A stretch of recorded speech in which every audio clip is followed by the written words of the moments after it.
Howdy there, folks. I'm Gene the Pink Panther. Welcome to part 25 of Pokemon Red. We are still in Celadon City. This place has way too much to do. I figured, though, that I'd buy a leaf stone. We're in the department store, if you can't tell. I figured I'd buy a leaf stone because we're going to evolve Gloom. Squaddish is going to reach its final form. However, though, unfortunately, I don't use Squaddish after this. I don't use Squaddish after I evolve it. I never use Squaddish again. He's been a very valuable member of our team. He's been a fantastic Pokemon. Super freaking reliable. He took on pretty much 3 gyms on his own. Fantastic Pokemon. The least I could do is let him evolve to his final form, I figured. But we're going to deposit him and withdraw Hitmonchan. So, next we have to head to the Poke Center. Come on, take the elevator now. Anyway. Yeah, I figured, you know what, I'm going to set up a rotation of Pokemon, so that way my team doesn't stay the same forever, and they don't get too strong, because if you haven't noticed, Squaddish has been kicking ass for quite a long while now. So I figured we'd mix it up. We'd put a fighting-type Pokemon back in, and we just got a Hitmonchan. The piston-punching Pokemon. So, it's a pretty fantastic Pokemon. One thing I recommend, though, is teaching it Mega Punch if you have it. I don't do this, and believe me, after this playthrough, I regret it. The thing is, it starts with the move Comet Punch, which is like Fury Swipes that we saw in the last video. It doesn't hit very hard, but it hits 2 to 5 times. However, though, that doesn't make up for the fact that it doesn't hit hard enough. And so, teaching it the move Mega Punch, which I guarantee you it can learn, means it's going to hit a lot harder, so it's worthwhile to teach it to Hitmonchan. We head over to the sleeping Pokemon west of Celadon City. So yeah, we're going to try and catch this Pokemon. We now have a Pokeflute, which means we're able to force it to get up. It's like the Pokemon alarm clock. So anyway, after we play it,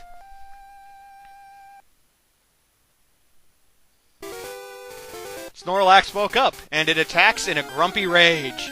That is why you do not wake up sleeping people. See, this Pokemon reminds me so much of Totoro from My Neighbor Totoro, by Hayao Miyazaki. So, this Pokemon is a bit of a bitch to catch right now, at least if you're around the same level I am with your general team. It knows the move Rest, which we've actually obtained a TM of Rest on the SSN. However, though, this makes it very fucking annoying to catch Snorlax because you have to whittle its HP down. If you don't, I can almost guarantee you're not going to catch it. But you have to whittle its HP down, but it just randomly uses the move Rest, and then boop, back to full health. Oh, excuse me. Then bloop, back to full health, and then, see? It's a massive pain. Also, it hits really fucking hard. So I really recommend using Sand Attack enough to where it lowers its accuracy the most that you can, like I did earlier, just because it's gonna help make this a lot less stressful. But yeah, you want to keep whittling down its HP. Hopefully you can get it into the red and catch it with a Great Ball, because I don't think you can get a hold of Ultra Balls yet. But yeah. Also, it has the move Amnesia, which is really fucking awesome in this game. It's like Meditate, kind of, only it raises Special. It raises the Special stat. And in this game, Special affects both Special attacks and Special defense. They're all rolled into one stat, so really you're raising your Special defense and your Special attack, making Snorlax a god. Snorlax is a fantastic Pokemon. If you can catch it, I'd recommend using it. As you can see, though, I'm having a real bitch of a time. To be fair, maybe it's because I'm using Eevee, but I really doubt it. But yeah, you just want to keep trying to whittle away its HP, throw the Pokeball. Throw the Pokeball as soon as you get him down. Don't bother with status effects aside from sleep. If you inflict sleep on him, he won't be able to use the move Rest. Whereas if he's paralyzed, he can still use it and heal a status effect. I should have thrown the Pokeball right there. See, because then, bloop, he's used Rest. And he's back to full health. So let's jump ahead literally 10 minutes. I put it to sleep. This is the first Pokeball, or rather Great Ball, that I've been able to get off on him this whole entire attempt of catching Snorlax. So let's see if I succeed. No. He's very hard to catch this early on in the game. He used Rest again. He's used it so fucking many times at this point that I was super pissed, and I was like, what the fuck should I do? Just what the fuck should I do? I was like, God damn it. You can try disabling Rest, I guess, but it didn't work for me. I was like, alright, you know what? Fuck it, we're running away. We're running away. Snorlax is no longer there. You only get this one chance. Well, rather, you only get this one chance outside Celadon City. The thing is that he is still outside of where we saw him by Vermilion City, so you do have technically 2 chances to catch Snorlax. Granted, you can catch Snorlax twice and get 2 Snorlaxes, but still, you can catch him again. So if you have to do what I did and run away, or you accidentally knock it out, I don't see how you're going to do that, but if you accidentally knock it out, it's not the end of the world. You can catch it again. You know, just be more careful next time. Cycling Road is a downhill course by the sea. It's a great stride. He's not kidding about the downhill part. As soon as we get past all these bikers, those are all battleable trainers, but I want to avoid all of them. Once you get to this point, it forces you to keep going down. Well, you can go back up, but it's really slow. You're constantly moving down. So yeah, just beware of that. So we're going to take on the biker. I love his whole mohawk haircut thing. That's a very 90s image of a biker that I have. But we're up against a Wheezing, the evolved form of coughing. It is pretty tough compared to Eevee here. I feel so bad for Eevee. It's been having such a bitch of a time with battles. But luckily the sand attack strategy works through the whole entire game. Believe me, it works. It works. Although he still managed to hit me, so whatever. Knocked Eevee out. So that was fun. Good job, Eevee. Way to die. Jeez. But I send out Wartortle. I'm confident Wartortle can handle whatever we're up against. So Bubble Beam technically hits harder than Ice Beam in this game when used by Wartortle because of the same type attack bonus. The stab, in other words. What this means, I don't think I've covered this before, but in case I have, you're going to hear it again. When you say I'm using Wartortle like this, and I use the move Bubble Beam, it gets a 50% damage boost because Bubble Beam's a Water-type attack and Wartortle's a Water-type Pokemon, which boosts its damage up above that of what Ice Beam would do, or inflict, or else right near it. I may have my numbers a little bit off, but right near it, and so this makes you want to put, say, all Water-type attacks on Wartortle because you're constantly, every move, you're going to get the same type attack bonus. In reality, that's not a good strategy because then, what do you do if you're up against a Grass-type Pokemon? Your same type attack bonus is going to be enough to knock out, let's say, Vileplume with Bubble Beam. Believe me, it's not going to be.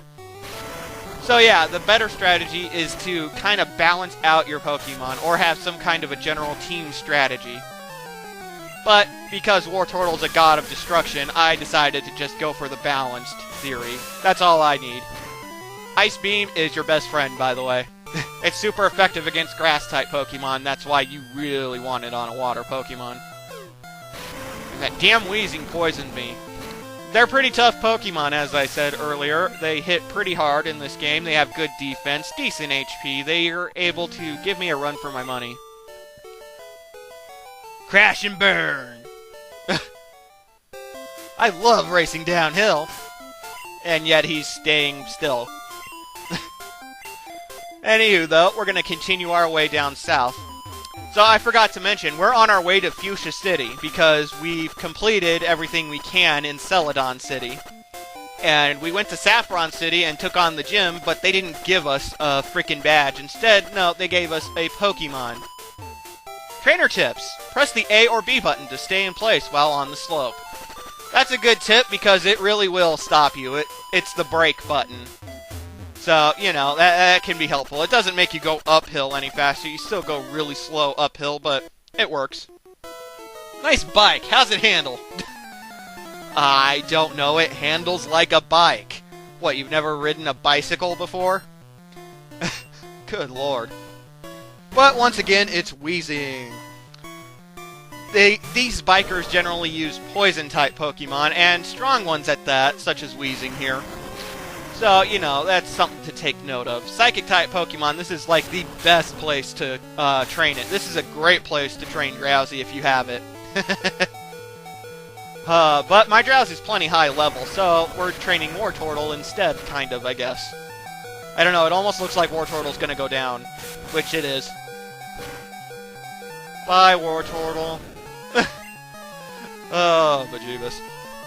Anywho, we're gonna send out Golbat. Bug-type moves are still super effective against poison, so I guess Leech Life. Oh, I forgot to show it. For some reason, I didn't record it, but I taught Golbat here Mega Drain instead of Supersonic. I taught it the TM that we got from Erica. And it is a fantastic move for Golbat to have because it gives him something that is strong against water, rock, ground. You know, the basic types that we see all the damn time. Anywho, though, I should talk about this Pokemon. This is Muck, the evolved form of Grimer. The Pokemon that likes it dirty. This guy is really strong. Like, it's really physically tough. Even though I managed to make it look like a chump. I know, I'm fantastic. But I somehow managed to make it look like a chump. It is still a very tough Pokemon, one you want to be careful of. Luckily, Psychic-type will rip it to shreds, as it does everything. But yeah, we're going to actually be seeing a lot more of Muck in one of these upcoming parts. I don't think it's the next part, I'm pretty sure it's the part after that. So I'll get more heavily into Muck strategies in that part. Anywho, though, we're almost done with it here. Come on, finish it, Golbat. Finish it! Also, I'm not sure how this works, but Golbat is sucking life out of a Muck, a big pile, puddles, blob of poisonous sludge. Not sure how that works, but okay. Shoot! Shouldn't say that, that's a bad word. That's a fucking bad word, you jackass. I'm so sorry for my potty mouth, people. Anyway, we're finally down the cycling road, and we head east. Apparently pedestrians are not allowed on the cycling road. Fuck the pedestrians. If they get on the cycling road, we're gonna run their asses over. But we are now technically right outside of Fuchsia City. Wasn't that quick? A lot quicker than getting to most of the other cities. There are actually 2 routes to Fuchsia City, and we'll be seeing the other route in a much later part, but there are 2 routes. I recommend the cycling road because it's super fucking fast. But huzzah! Fuchsia City, the nice pink color. Oh, I love this city just because of the fact that it's fucking pink. Fuchsia City Pokemon Gym. Leader Koga, the poisonous ninja master. Okay then. Apparently there are ninjas in Pokemon. And the old warden is still active, if you get what she means. Wink, wink. Oh, I'm so sorry. Have you met Bill? He's my grandson. He always liked collecting things, even as a child. So we met Bill's family! And the mother may be having an affair with the warden of the Safari Zone. Maybe. It's not guaranteed, but she knows he's still active. And this guy at the Poke Center is full of shit. You can just level up 1 Pokemon and beat this game. I used to do it all the time, as did most of the people who played Pokemon when it first came out. Anywho, we're going to talk to a couple of people. This guy tells you about the Safari Zone, a fantastic place. There's a narrow trail west of Viridian City. Oh, we already know this! We've already been there! Anywho, I'm Gene the Pink Panther. See you folks next time.